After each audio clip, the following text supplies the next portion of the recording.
started actually in the space of show business and of course events as well. So a lot of them are mainly actually more on the B2B kind of things and B2C, and most of them are offline. So given the fact that my first role and my first ever career that I started was actually in digital marketing in Singapore Press Holding, so that's actually where I started to know more on the old school style of Google AdWords and all that, given the fact that I was actually the first batch of the Google advertising professional in Singapore. And much later on, I realized that the whole world of digitalization is getting so robust and so many changes and improvements. So that's why actually I signed up for the courses right here at Equinet to get myself ready and of course to get myself up to date on the latest trend and news and of course the skill set as well.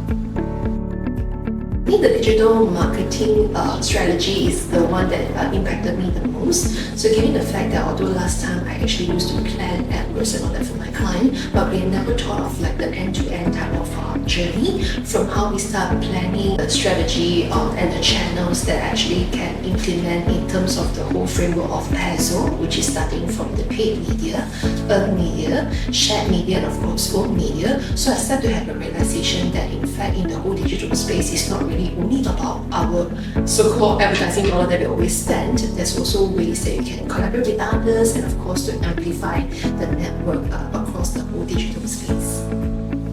I think the one thing that potentially we need to really look into is how the public relations space is evolving. So in the early days, right, press releases are always pretty much traditional.